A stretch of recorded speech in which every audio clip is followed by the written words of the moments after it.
주님께서 우리들에게 하신 말씀이 있으시죠. 한 알의 밀알이 땅에 떨어져. 사실은 떨어지는 것도 추락하는 것도 사실은 슬픈 일인데 한 가지 더 말씀하셨잖아요. 죽으면까지 가야만이 거기에는 열매가 있다고 하셨습니다. 죽지 않으면 한 알 그대로 있지만 죽어야 된다고 하셨는데, 정말 우리 하나님의 부르심에 떨어질 뿐만 아니라 죽는 데까지 순종하심으로 우리들에게 좀 하나님이 하시는 그 손길을 보여주신 우리 선교사님들의 간증에 정말 도전을 받고 또 감사를 드립니다. 이 시간에는 일본에서 사역하시는 문옥남 선교사님께서 나오셔서 하나님께서 행하시는 또 일들을 소개하시겠습니다. 안녕하세요. 사실은 제가 나오면 저의 연약함밖에 드러낼 것이 없는데 순종하는 마음으로 섰습니다. 그래서 먼저 하나님의 말씀 한 구절 보겠습니다. 예수께서 이르시되 내가 진실로 너희에게 이르노니 나와 복음을 위하여 집이나 형제나 자매나 어머니나 아버지나 자식이나 전토를 벌인 자는 현세에 있어 집과 형제와 자매와 어머니와 자식과 전토를 100배나 받되 박해를 겸하여 받고 내세의 영생을 받지 못할 자가 없느니라. 저는 일본에 있는 김신호의 선교사의 아내 문옥남입니다. 저는 10대, 20대에 크리스찬 가정에서 태어났지만은 그렇게 성경을 많이 보지는 못해서 주님을 깊이 아는 것이 저의 인생의 목적이었습니다. 그런데 제가 이제 저희 선교사님을 소개를 받았는데, 저희 선교사님 하는 말이 브라더 앤드류의 책을 보고 복음은 철의 장막을 뚫고라는 책을 보고 자기는 중국의 선교사가 되고 싶다고 했습니다. 근데 저는 이제 결혼 기도를 저녁이면 7시부터 8시까지 1시간씩 했는데, 제가 아는 말씀이 사람을 외모로 취하는 것은 죄를 짓는 것이니라. 두 번째, 돈을 사랑하는 것은 일만하게 뿌리니라. 세 번째, 좁은 문으로 들어가라. 또 저의 타고난 거절치 못하는 은사 때문에 함께 일생을 같이 하게 됐습니다. 그런데 어떻게 선교를 해야 되는지도 몰랐고, 또 그때 당시에는 중국에 이렇게 문이 열리지 않았기 때문에 이제 국내 목회를 하게 됐는데, 저희가 사역하는 교회 담임 목사님께서 일본 여행을 하셨는데 교회를 찾는데 교회가 없었다고 저희 보고 이렇게 일본으로 가라고 하시는 거예요. 그래서 일본 기독교단에서 저희를 초청해 주셨는데 비자를 안 줘요. 왜냐하면 일본 기독교단이 그 당시에 지문날인 거부운동에 앞장섰기 때문에 이용주 목사님까지는 비자를 줬는데 저희부터 비자를 안 주시는 거예요. 근데 하나님께서 저희를 돌려서 OMF라는 국제 선교단체에 들어가게 하셔가지고 싱가포르로 이제 다시 훈련받게 보내셨는데, 그 OMF라고 하는 선교단체는 선교지에 나가기 전부터 자녀들과 떨어져 살아야 된다고 그렇게 얘기를 하시더라고요. 지금처럼 교육에 선택권이 있는 게 아니었어요. 그래서 저희들은 싱가포르로 가가지고 4살과 6살 먹은 두 아들을 데리고 싱가포르로 갔는데, 가자마자 얼마 안 있어서 큰애가 이제 취학 연령이 됐기 때문에 말레이시아에 있는 치프스쿨로 보내야 됐어요. 근데 이제 부모와 자식이 떨어지면 대부분 그 부모도 울고 자식도 울면은 떨어져 있는 아이들이 다 운대요. 그래서 난 절대 안 울어야지 하고 이제 애를 데리고 기차를 타가지고 말레이시아의 숲속에 있는 이제 학교에 애를 데리고 갔는데, 저희 애가 이제 친구가 없다가 친구가 생기니까 신나서 롤러스케이트를 타더라고요. 그래서 그때 몰래 그냥 도망쳐듯이 이제 빠져나왔거든요. 그리고 이제 쿠알라룸푸르에서 그 게스트하우스에서 잠깐 쉬는데 제가 스르르 잠이 들었는데, 꿈에 커다란 파파야 나무에 저희 애가 거기서 탁 떨어지는데 가슴에 돌이 3개가 탁 박히더라고요. 그래서 제가 저희 선교사님한테 얘한테 무슨 일이 일어난 것 같다, 빨리 가봐라, 아니 빨리 연락해봐라 그랬더니 저희 선교사님 하는 말이, 나는 이미 하나님께 드렸다. 학교에서 연락 오기 전까지는 아무 연락을 하지 않겠다 그래요. 7시간 기차를 타고 다시 싱가포르로 돌아오는데 제 눈에 눈물이 나는데 안 울라고 해서 싹 닦으면 또 스르륵 나요. 또 싹 닦았는데 안 울라고 창밖을 봐도 또 눈물이 계속 7시간 내내 눈물이 흐르는데요. 인간의 몸에 수분이 70 내지 90% 이상이라는 말이 실감되는 때였어요. 제 눈물을 받았으면 제 생각이 난 밖에서 반통이 됐을 것 같았어요. 근데 감사하게도 저희 애들이 커서 그 치프스쿨 다녔다는 게 너무 감사하게 생각하는 거예요. 그리고 매너도 좋아지고요. 근데 문제는 저희 시부모님이었어요. 장손 중에 장손의 첫 손자, 얼마나 보고 싶었겠어요. 나중에 그냥 그 상사병에, 손자에 대한 상사병에 걸려서 큰애 이름을 부르면서 지연아, 지연아 부르면서 병이 걸려버렸었어요. 그래서 저희들은 본의 아니게 불효자식이 돼버리고 말았습니다. 또 OMF라고 선교단체는 첫 4년 동안에는 전화도 안 줘요. 현지어를 배우게 하기 위해서 전화도 할 수 없었고 일방통행 편지만 저기 보냈는데 참 저희들이 두고두고 죄송하지요. 또 이제 아이들과 이별하고 나서 그 OMF의 선교 제도는 심플 라이프라고 모든 보내오는 선교 헌금을 같이 주머니를 쳐요. 같이 나눠 쓰고. 그래서 꼭 필요한 것만 우리가 이제 쓰고 나머지는 또 이렇게 사역비로 쓰고 그렇게 하는데 또 우리의 필요를 사람에게 손을 내밀지 않고 하나님께 구한다는 선교 정책을 쓰고 있거든요. 그래서 주신 그 기금에 대해서도 아주 관리도 잘해야 돼요. 그래서 심플 라이프 생활을 했어야 되는데 중도 제 머리를 못 깎는다고 하는데 저는 15년 동안 제 머리 깎고 살았습니다. 저희 남편과 애들 머리도 제가 깎아줬습니다. 한 번도 배운 적이 없습니다. 그래서 처음에는 쥐뜯어 먹는 것 같이 깎았죠. 나중에는 어디 이발소에서 깎았느냐고 묻더라고요. 근데 왜 그랬냐면 제가 남자들의 뒷꼭지만 쳐다보고 다녔거든요. 그래도 하나님께서는 정말 저희들이 옷도 서로 교환해 입고 저희 목사님이 식당을 한 번도 안 데리고 갔어요. 정말 배고팠을 때 저희 애들한테 라면집을 한 번 데리고 갔는데 애들만 사주고 제 뱃속에서 꼬르륵 소리가 나는데도 안 사주시더라고요. 그랬는데 하나님께서는 정말 이스라엘 백성에게 만나를 먹이신 것처럼 저희에게도 똑같이 만나를 먹이게 해주셨어요. 저희가 화장품도 산 적이 없는데 나도 환대슌이 하나 있었으면 기도도 안 하고 생각만 해도 뒤에서 이거 쓰세요. 교인 중에서 갖다 주는 사람도 있었고 또 한 번은 저희 목사님이 헌 자전거 5,000원 주고 샀는데 이렇게 엎드리는 자전거였어요. 그래서 나도 신사처럼 이렇게 타는 자전거가 하나 있었으면 좋겠다. 그러면은 누가 일본 사람이 자전거를 훔쳐가가지고 역까지 타고 거기다 버려놔요. 그러면 저희 목사님이 나보다 더 없는 사람인가 보다. 그리고 내버려 뒀는데 관리인이 그 이사간 사람들이 자전거를 많이 놔뒀다고 하나 주겠다고 그러면서 주는데 딱 저희 목사님이 원하는 회색 브리지스톤 딱 주시더라고요. 또 그것만이 아니에요. 저희들이 또 아주 싼 헌차를 샀는데 디젤이었어요. 일본은 남에게 폐를 끼치면 안 되잖아요. 매연이 나왔거든요.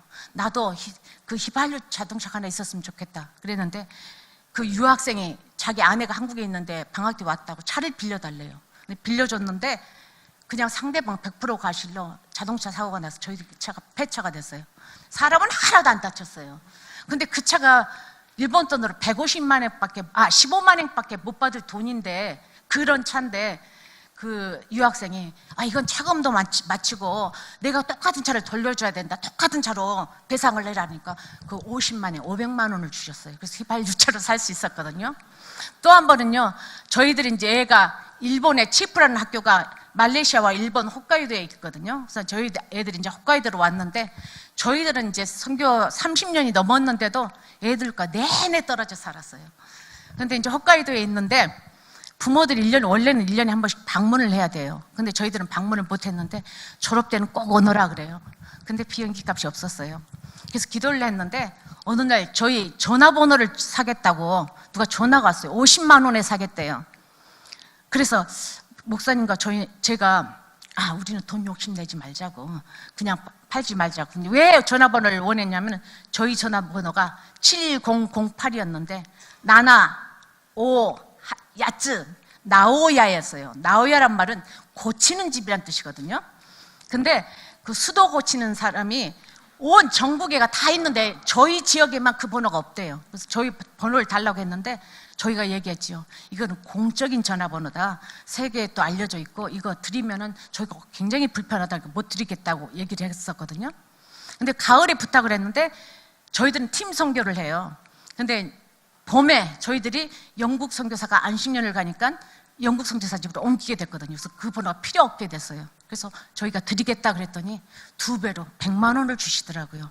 이렇게 해서 하나님께서 저희들의 꼭 필요를 채워주시더라고요. 근데 또 한 가지는 제가 정말 저한테 위로가 됐던 거는 첫 번째 안식년 때, 첫 번째 저희 홋카이도에서 6개월 눈이 오는 홋카이도에서 사역을 하고, 저희가 이제 그 5교회에서 봉사를 했는데, 저희들은 교회를 개척하면 일본 현지인한테 넘기고 이런 사역을 했어요. 첫 번째 교회를 세우고 일본 현지인한테 넘기고 첫 번째 안식년을 갔는데, 그때 당시에는 선교사가 많이 없었기 1984년도에 파송을 받았어요. 그래서 한국에 가면 대인기였어요. 아침에 부산, 비행기 타고 오후에는 서울, 뭐 저녁에는 전라도, 이렇게 막 이렇게 다녔거든요. 이게 경기도 파주에 있는 한 산 위에 있는 작은 교회에서 저희들 보고 오라 그랬어요. 갔는데 어떤 권사님 한 분이 저를 부르더만 제 손에 뭐를 꼭 쥐어주세요. 그게 금목걸이였어요. 나중에 알았는데 시부모님의 유산이었어요. 근데 그걸 저를 주셨는데 제 생애 첫 목걸이였어요. 근데 이분이 굉장히 가난한 분이세요. 남편은 글을 쓰시고, 이분은 보건소 간호사였지만 아버지 빚, 남동생 빚 갚느라고 남의 닭장을 거쳐서 사시는 분인데, 저한테 금목걸이를 주셔서 제가 받기는 했지만은, 두 딸이 있는데 이 두 딸이 커서 시집갈 때 내가 다시 돌려줘야지, 그런 마음으로 일단은 받았어요. 그래서 굉장히 갖고 있는데 불편하더라고요. 저희 집이 도둑이더라도 가져갈 게 없는데 이 금목걸이가 있는 거예요. IMF 때 금모으기 하길래 내버릴까 하다가 제가 약속을 했기 때문에 갖고 있었어요. 연락도 안 되고 갖고 있었는데, 한 15년 지나서 그 교회에서 남자 집사님 한 분이 일본에 오셔서 비즈니스차 오셔서 오신 거예요. 그래서 내가 그 편에 보냈어요. 이거 권사님 갖다 드리라고. 근데 그 권사님이 깜짝 놀란 거예요. 모든 목회자가 욕심 있는데 당신 같은 사람 처음 봤다. 그러면서 그걸 팔아가지고 우리 구자를 어떻게 알았는지 우리 구자에다 넣어버린 거예요. 그리고 그 다음부터는 자기는 항상 10분의 1은 하나님께 드리고 10분의 1은 목회자를 도왔대요. 자기가 기도 가운데서 김신호 선교사를 도우라는 음성을 들었대요. 그 다음부터 10분의 1을 저한테 보내오기 시작해요. 나는 이분이 어려웠기 때문에 갚으려고 몇 년, 몇 월, 얼마 다 이걸 기록했어요. 근데 어느 날 몇백만 원씩 들어와요. 보너스를 받으면 100% 저희한테 보낸 거예요. 그래서 제가 하나님 앞에 두 손 들었어요. 하나님, 이 사람은 감당할 수가 없다고. 하나님이 책임져 주셔야 되겠다고. 근데 한 5년 정도 후원을 해주시고 어느 날 연락이 왔어요. 이제는 하나님 그만해도 된다고 하신다고요. 근데 그때 우리 둘째가 공부를 딱 마쳤을 때였거든요. 근데 어느 날 제 통장에 봤더니 엄청난 돈이 들어있는 거예요. 동그라미가 한참 쳐서 일시, 백천 해보니까 억 단위의 돈이 들어있는 거예요. 저는 사기 사건인 줄 알았어요. 목사님, 우리 통장에 무슨 돈이 이렇게 많이 들어있다고. 아무리 생각해도 돈을 넣어줄 사람이 없어요. 일주일간 생각이 왔는데 혹시나 하고 연락을 해봤더니 그분이 퇴직금을 다 갖고 전부 전액을 저희한테 넣었어요. 그래서 저희는 안 된다, 이건 절대 안 된다고 굉장히 거절을 했거든요. 연락을 끊어버리더라고요. 그래서 저희가 2년 동안 이 돈을 가지고 고민을 했어요. 여러분하고 상담을 하고. 근데 자녀들하고도 상담했거든요. 저희 큰애한테 상담을 했어요. 이거 어떻게 했으면 좋겠냐 그랬더니 큰애는 하나님께 바치세요 그러더라고요.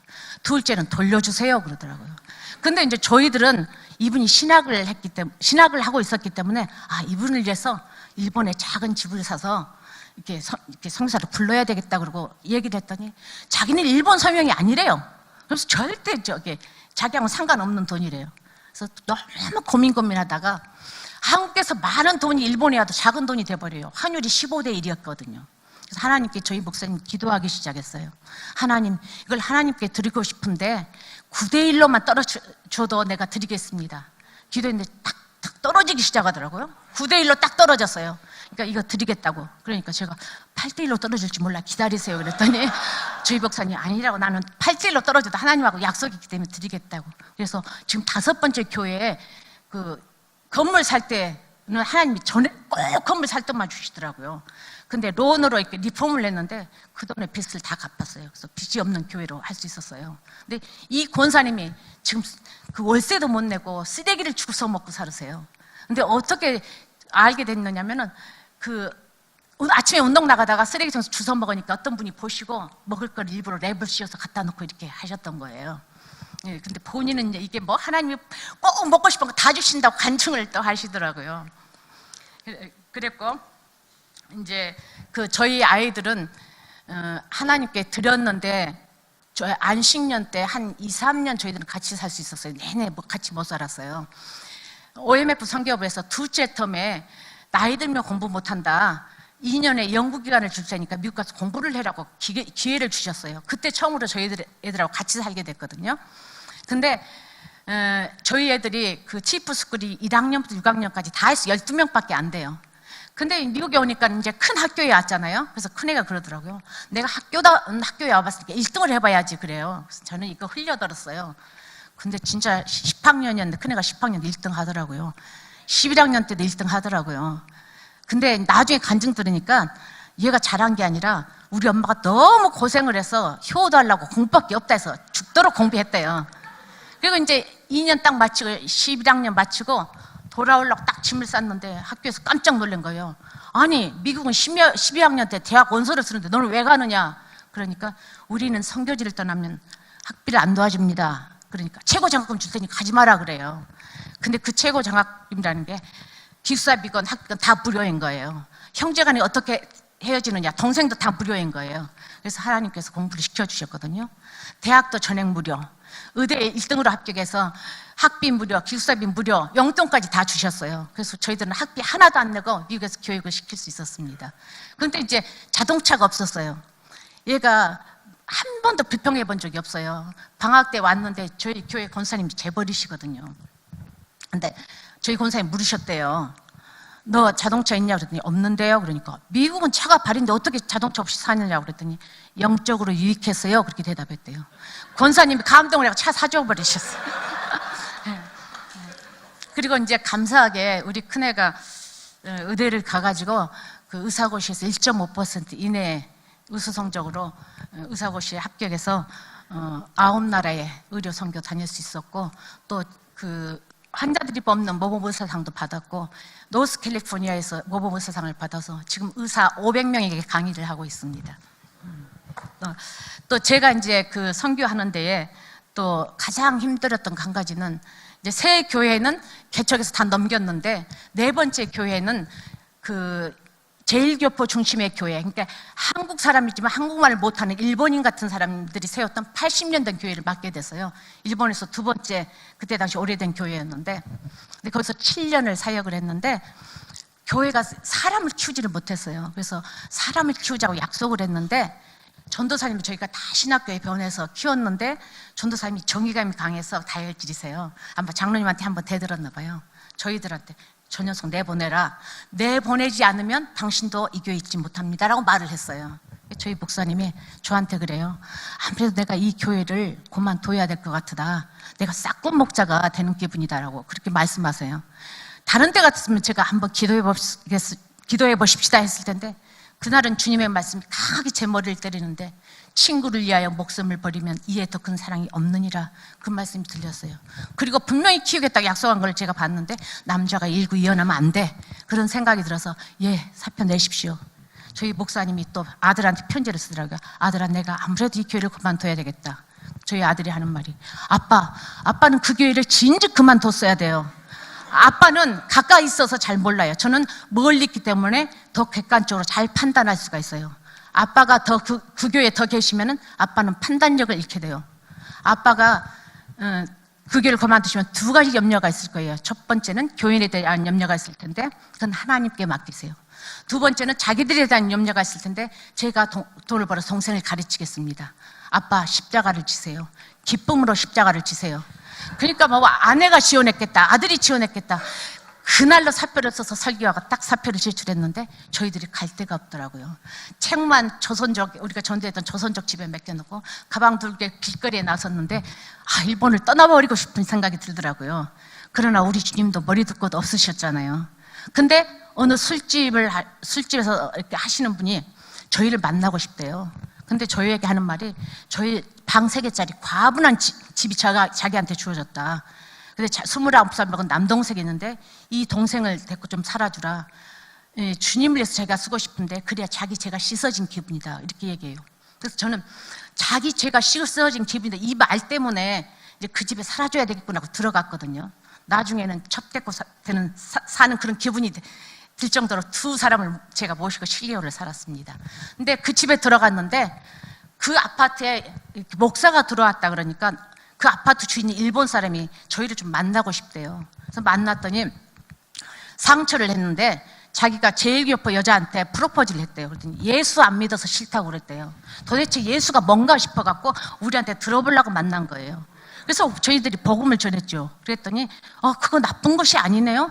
저희 집 2층에 40평 홀이 있는데 거기서 교회를 하시죠. 하면서 교회 이름을 지어서 자기가 붙여버렸어요. 그래서 거기서 교회를 시작했는데 이제 공간만 있고 한 공간밖에 없었기 때문에 제가 주일학교 애들은 공원에 가서 했어요. 그러니까 여름에는 모기가 뜯겼고 비 온 날은 아파트 입구에서 주일학교 애들을 데리고 했는데 그러면 그 문이 열렸다 닫혔다 열렸다 닫혔다 하더라고요. 그리고 이제 일본은 굉장히 조용해야 돼요. 예배 드리니까 삼중으로 막았어도 시끄럽잖아요, 이웃이. 이웃에서 종이로 공을 만들어서 던지고 경찰에 고소하고 구청에 고소를 하더라고요. 그리고 이제 그 아파트 주인이 부도도 또 났어요. 그래서 예배 장소를 기도했는데 그 옴칠기가 쓰던 건물이 딱 나왔어요. 그 넓은 공간이 별로 없는데 그래서 무조건 가가지고 돈도 하나도 없는데 하나님 이거 우리 겁니다. 이거 우리 겁니다. 라고 했어요. 근데 정말 건물권 금식기도 하고 했는데 정말 그 건물권 하나님 주시더라고요. 그래서 지금은 그것도 권사님 주신 돈도 다 갚았고 빚도 하나도 없고 그런 상태로 잘 유지하고 있습니다. 제가 그 일본 문화라는 것은 밥그릇이 남자 밥그릇은 커요. 여자 밥그릇은 작아요. 또 컵도 남자 컵은 커요. 여자 컵은 작아요. 젓가락도 남자 젓가락은 길고 여자 젓가락은 짧아요. 남녀의 그 차가 한국은 이 정도라면 일본은 이 정도예요. 그래서 그런 문화 속에서 내가 그리스도인으로서 어떻게 여성 성도로서 그리스도의 향기가 될까 지금도 과제로 열심히 숙제를 풀고 있습니다. 그러나 제 마음속에는 그 한 알의 밀이 땅에 떨어져 죽지 아니하면 한 알 그대로 있고 죽어야 많은 열매를 맺는다는 말씀을 기억하고 있습니다. 감사합니다.